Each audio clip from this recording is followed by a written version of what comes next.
As Peter Taft explains in his book, Great Revolutionaries, when Karl Marx died in 1883, there were just 11 mourners at his funeral at Highgate Cemetery. Yet his main co-thinker and comrade, Friedrich Engels, giving the graveside oration, predicted that his name and work will endure through the ages. And Engels was right. Over 140 years later, despite all the attempts by capitalist academics to either write him off completely or to completely distort and misinterpret what he stood for, Marx's name has certainly endured, giving his name, of course, to Marxism, or, for reasons I'll explain, the ideas that can also be called scientific socialism. And those ideas that Marx and Engels first set out in the 19th century still provide a key foundation in this century.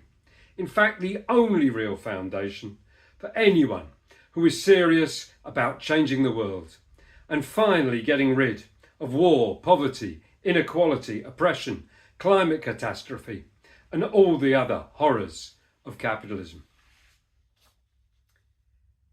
Now, if you visit Marx's grave in Highgate, you'll see some words engraved on the tombstone that Marx penned in 1845, just a year after he first started his collaboration with Engels.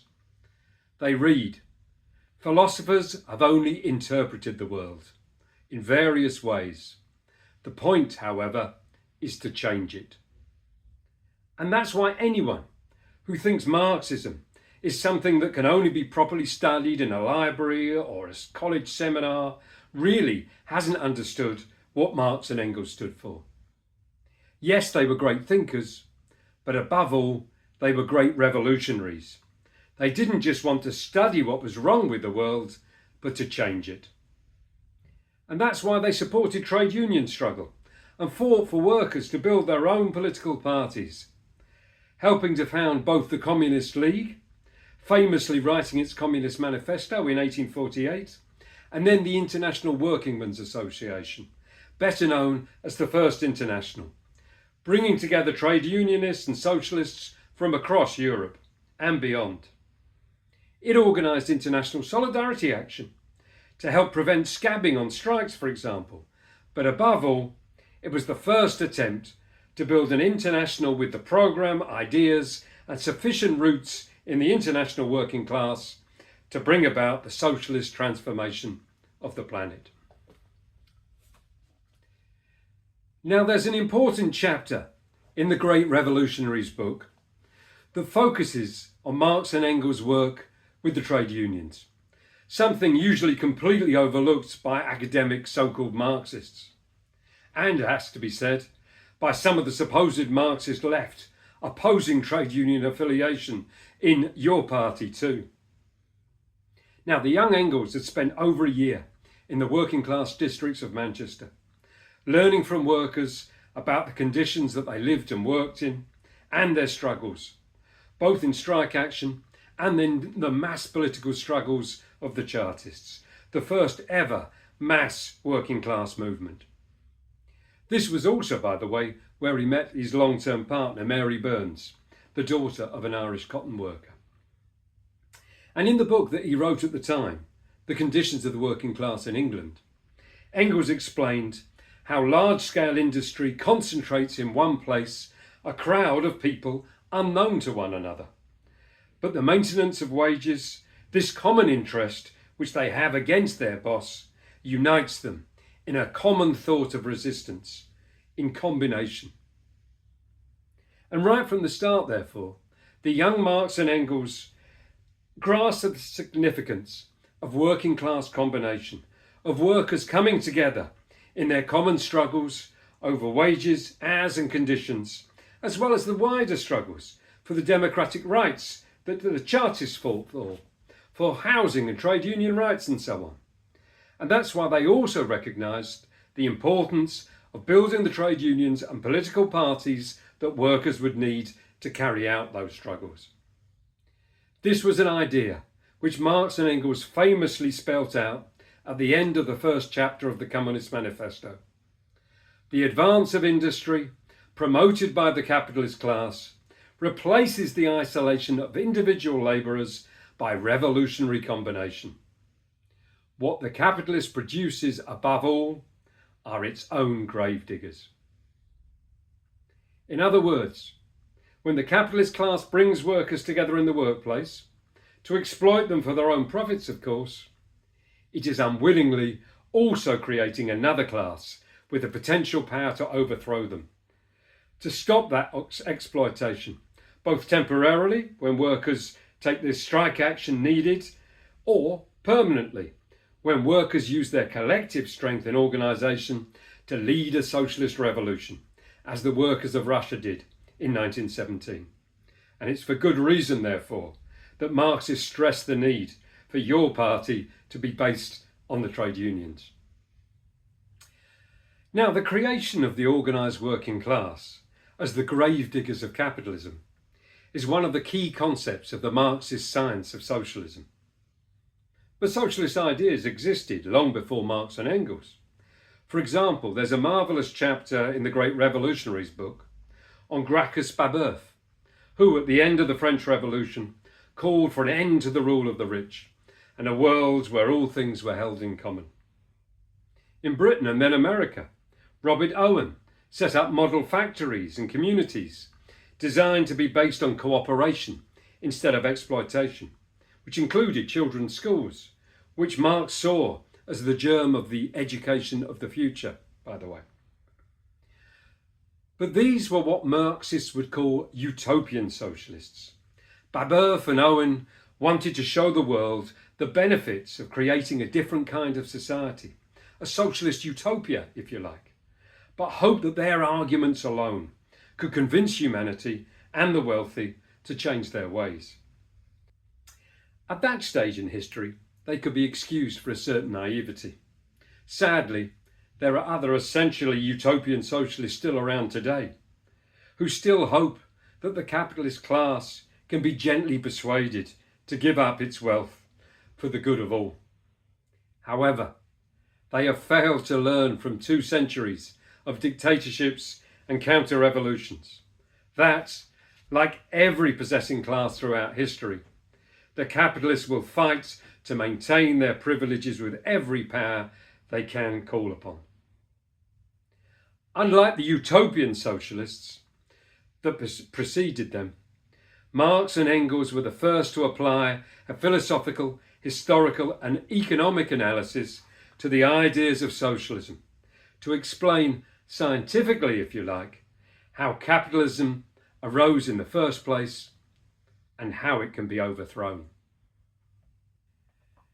Now, as well as failing to understand the leading role that needs to be taken by the working class, another of the key ideas of scientific socialism that the utopians didn't grasp was that the possessing class constructs an apparatus, the police, the army, the legal system and so on, to give it a label, the state, which it uses to maintain its rule.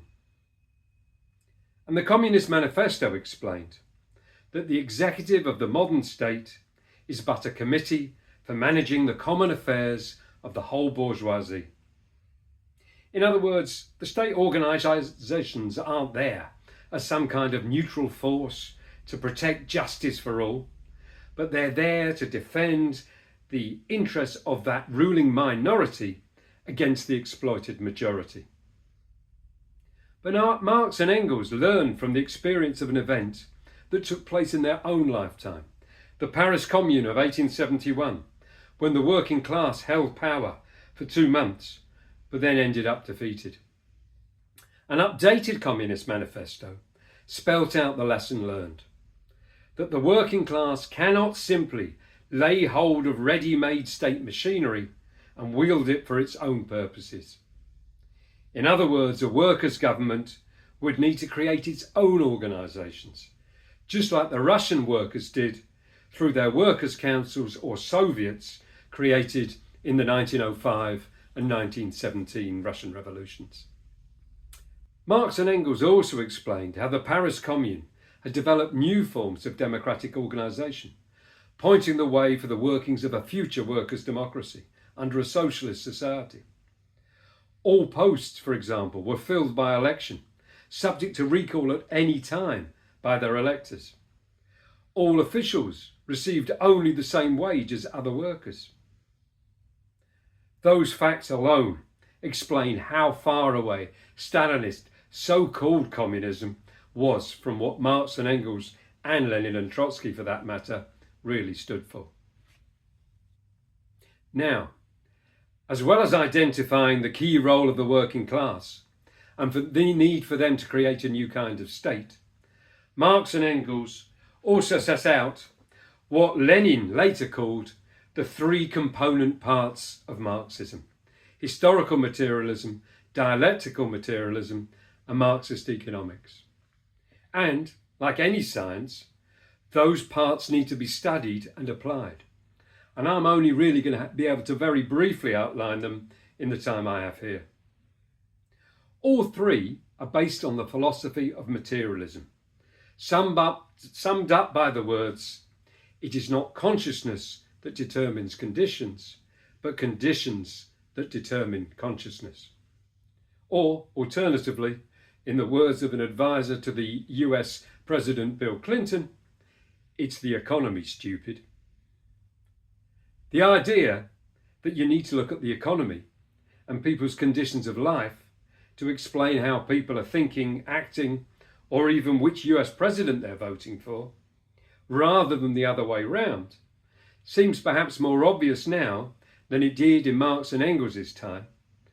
They had to battle with the alternative idealist philosophies that saw thoughts and ideas, religious or otherwise, as the driving force of society, rather than saying that ideas are a product of the period of history that they arise in and the particular experiences that an individual has had.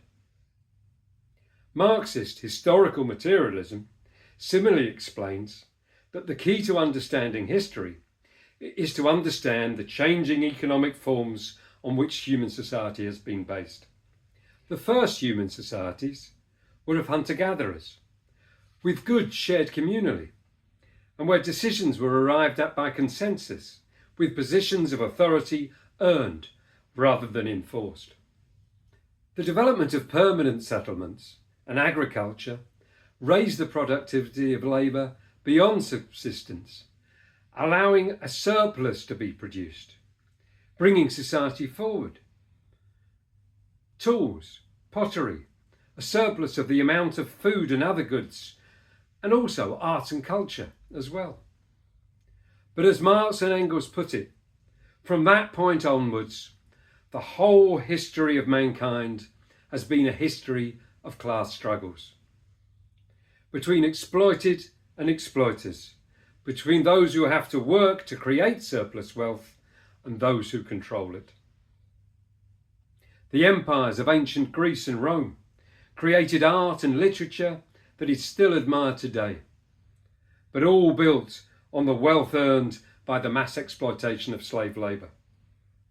The medieval glories of European architecture were the product of the aristocracy's exploitation of the peasant serfs under feudalism. But that feudal monarchy was then pushed aside by the rising capitalist class in the English Civil War and then the French Revolution.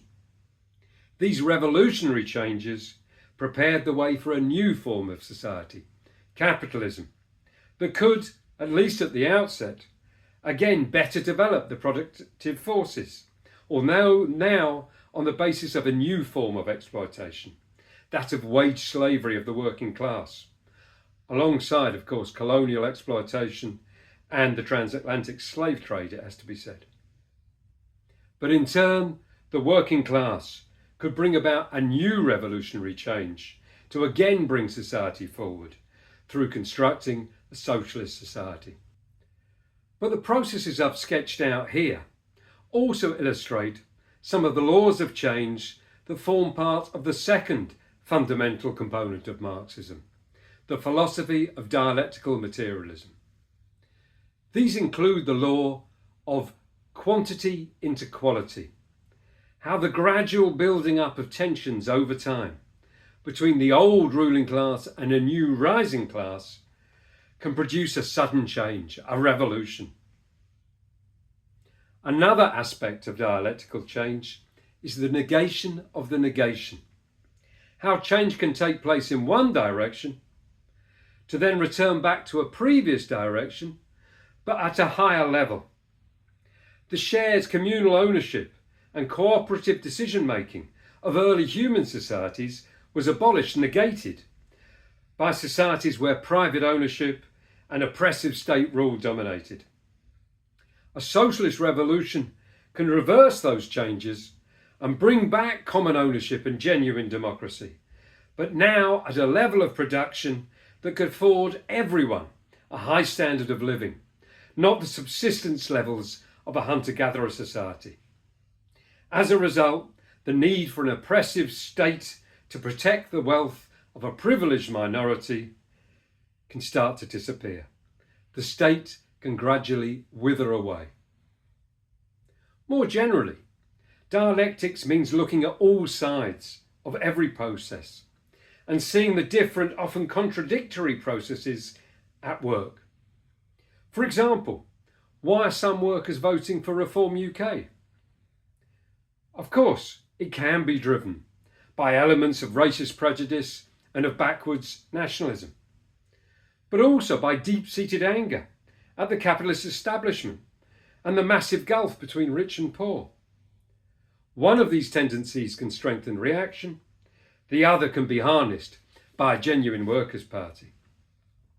Will your party become that party, with elected representatives standing firmly against capitalist cuts, firmly based in working class communities, and with trade unions playing a central role? Again, there are different processes acting in different directions, but these are living battles in which socialists, especially those trained in the ideas of Marxism, can take part and help to steer in the right direction. Because the economic base may be the starting point of explaining the ideas and consciousness of any epoch, but history and historical change has to be made by living people with their ideas. And that's why Marx and Engels fought to build workers' parties, just as we do so today. And sadly, there's a sorry list of supposed Marxist theoreticians who could write eloquently about dialectics in theory, but were unable to apply dialectical thought in practice. From the Mensheviks, who opposed the Russian Revolution, to Marxists who were once part of Militant, who were unable to accept the dangers of a restoration of capitalism in the Soviet Union, nor that the Labour Party had fundamentally changed to become a fully capitalist party. Marxism must never become a dogma, a set of formulas to be learned by rote. No, it's a dialectical method to apply, to examine all sides of a situation, to weigh up the likely perspectives and to agree demands and tactics on that basis. If events work out differently, then it means working out why. And if mistakes were made, and that's inevitable at times, to correct and learn from them. Now, the final part of these key ideas is the Marxist analysis of how capitalism works, or more to the point, how it fails to work. Marx famously set out his economic analysis in scientific detail and in his monumental work Capital. Although, as Peter points out in his book, Marx, who lived in poverty, could ironically comment that nobody had written so much about money, but actually had so little of the stuff in their own pockets. And in the time I have, I can only touch on one aspect of Marxist economics, but one which still explains one of the key contradictions of capitalism. That is, in order to make a profit, the capitalist class pays the working class less in wages than the value of the goods that they have produced. Their profits, the surplus value, are then the unpaid labour of the working class.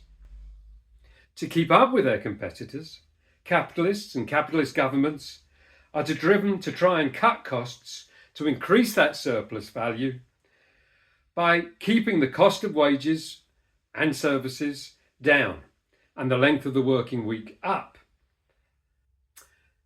But the working class also provides the main market for the goods made by capitalism. So, if workers aren't paid enough to buy back what they have produced for the capitalists, the capitalist class aren't able to sell them all either. And if they can't sell them, then they can't turn them back into profits. So to find a way out of this crisis of overproduction, factories then close, workers lose their jobs, goods go to waste, competitors go bust. Then those that remain in business can start up again, with wealth now concentrated in even fewer hands. In essence, that's the cause of both the cycles of booms and slumps that can be traced throughout the history of capitalism, and the tendency to monopoly, for the smaller firms to be swallowed up and for only the big corporations to survive. Capitalism is therefore a system that has crisis wired into its workings. And now, in the declining capitalism of the 21st century, those crises are only going to get worse. When capitalism was in its youth, the capitalist class reinvested their profits back into production, competing with their rivals to improve science and technique and to improve infrastructure. By now, that infrastructure is crumbling, and with profit rates squeezed, a significant section of the capitalist class instead makes its living from increasingly parasitic finance capital, getting rich from privatization, from gambling on the money markets, from rent and interest on debt. And all of these, of course, were the triggers for the last Great Recession of 2008, and very possibly will be the triggers for more to come in the not too distant future. Marx and Engels realised that the only way to resolve those contradictions is to make sure that production is no longer held back by private ownership. Instead, it needs to be taken into public ownership, run under democratic working class control and management. And that applies not just to industry, but to meeting the needs of society as a whole too. For example, in his book on the housing question, Engels emphasised why a housing crisis is inevitable under capitalism and could only be truly solved under a socialist society.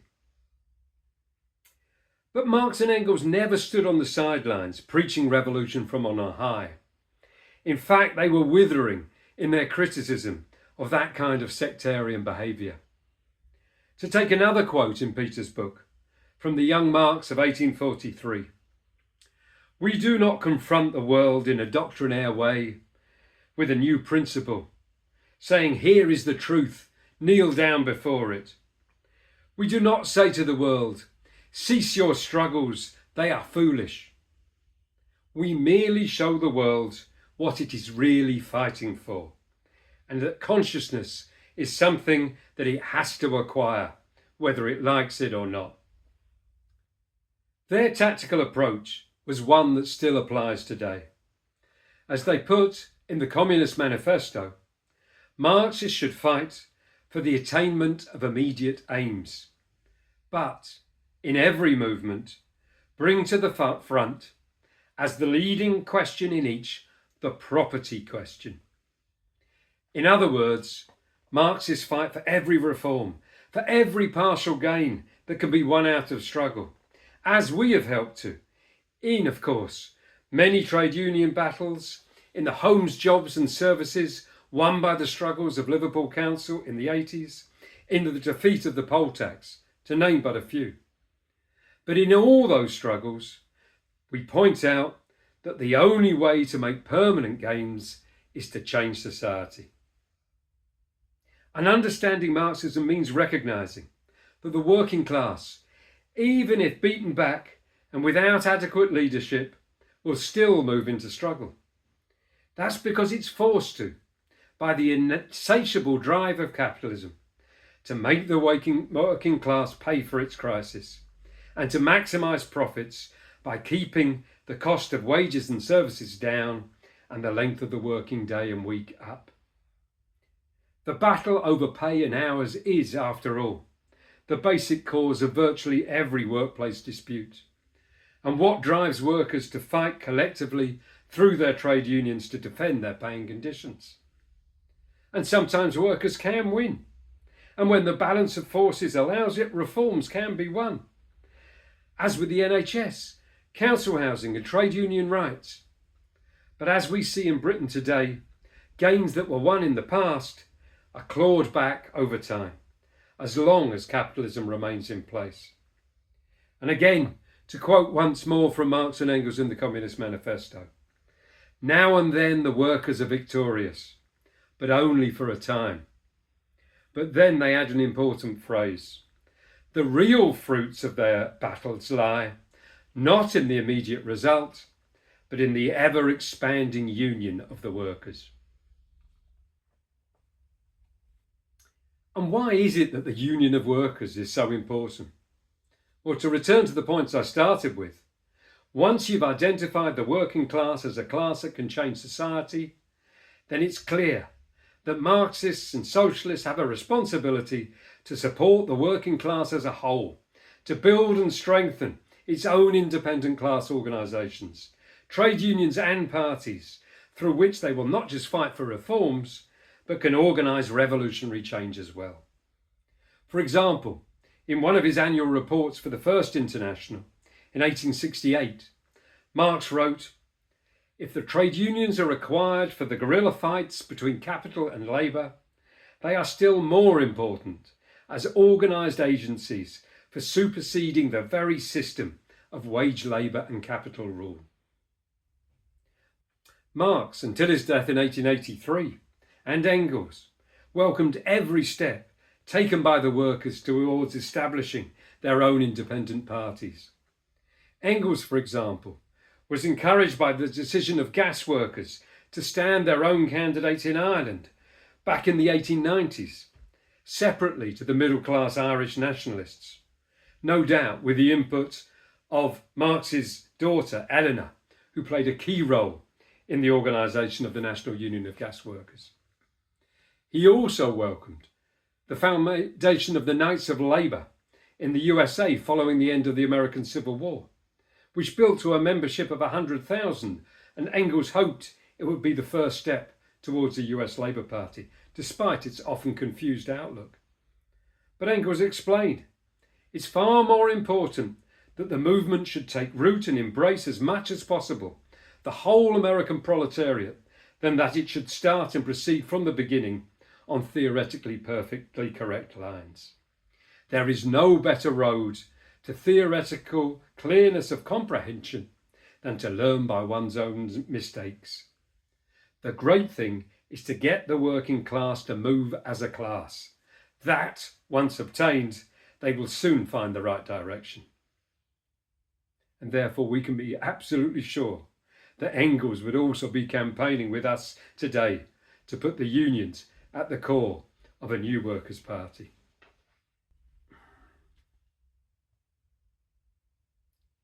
Let me just take up one last idea before I finish, and that's the criticism often raised by opponents of Marxism, who say that, look, Marx and Engels existed so long ago, there have been so many changes since, that their ideas are out of date. Well, the fact of the matter is that no matter how old an idea or theory, if it more accurately describes the situation today than any other, then it is the most modern, the most revolutionary idea available. And the ideas of Marx and Engels, especially compared to the floundering of the economists and clueless political sages of capitalism today, have absolutely stood the test of time. That doesn't mean that, as with any theory, there haven't been additions that have had to be made in the light of experience, just as Marx and Engels updated their own ideas in the light of the experience of the Paris Commune. For example, in Capital, Marx sketched out how free competition would tend towards monopoly, but it would have been hard for Marx to anticipate quite how far that concentration of capital would develop over the next 150 years. The growth and power of monopolies has since become transparently obvious. But actually that has also shown in a distorted form how a planned economy could operate internationally rather than requiring market competition, as capitalist economists claim. And looking back at their writings, Marx and Engels also overestimated quite how quickly the intermediate middle class layers of society would disappear. Now, in part, this was because the ruling class, particularly in France, after the fright they had from the Paris Commune, deliberately held back the development of industry and therefore the working class, preferring to base themselves on the exploitation of their colonies. Thatcher's policy of deindustrialisation and a reliance on finance capital here in Britain was carried out for similar reasons, to weaken the strength of the British trade union movement. Now, globalisation, of course, has also seen manufacturing production being shifted to countries like China, Indonesia, India and so on, creating a new industrial working class there, but weakening its organisation in what had previously been the traditional centres of trade unionism. There's also been the growth in insecure jobs in the gig economy and in service industries too. But it is still the working class that produce the world's wealth. It is still the class that can overthrow the capitalist system. It still holds strategic power, especially in logistics, energy, transport and manufacturing. And at the same time, the genuine middle class, the petty bourgeois of old, the small shopkeepers and small business owners, have indeed been squeezed out by monopoly capitalism. The vast majority of those who might see themselves as middle class today, the technicians and administrators, the higher paid teachers and civil servants, for example, are nevertheless workers who have to sell their labour power. Marx and Engels also overestimated the readiness of the working class to overthrow capitalism and establish socialism in their lifetimes. Actually, though, that was in line with their own theory, that no social system departs from the arena of history before exhausting all its possibilities. It was just that Marx and Engels had at first underestimated how capitalism might be able to still further expand production on the backs of the working class, the poor, and the environment, of course. But even as capitalism has become more and more of a barrier to genuine progress, the lack of sufficient revolutionary organisation, and, not least, the failures of Stalinism, have meant that capitalism has been able to maintain itself in power. But it has no more roads to go down. Its possibilities are now exhausted. It has not been able to solve any of the contradictions first spelt out by Marx and Engels. Its core contradictions, private ownership and the division of the world into competing nation states and economic blocs, prevent society from solving even of its most basic problems. Instead, capitalism, now in terminal decay, offers only austerity, right-wing nationalism, wars and authoritarianism. It is a system that has already failed humankind. But Marx and Engels explained that no system voluntarily vacates the scene of history simply because it has exhausted all its possibilities. The critics of Marx and Engels claim that they were wrong because they predicted capitalism would collapse under its own contradictions. They simply have not understood Marxism. Without a conscious revolutionary movement, a collapse is possible. But like the downfall of the slave societies of old, it would be a collapse without a new class being ready to take its place.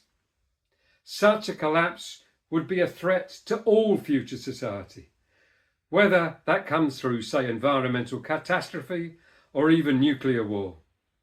No. Marx and Engels understood before anyone else did that only the conscious mobilisation of the working class, of those gravediggers, and the creation of their own independent mass parties with a conscious revolutionary leadership can remove the the huge obstacle which capitalism represents to further human progress. It remains our task, just as Marx and Engels strove to do themselves in their day, to assist our class in turning their ideas from theory into practice and carrying through that socialist transformation of society.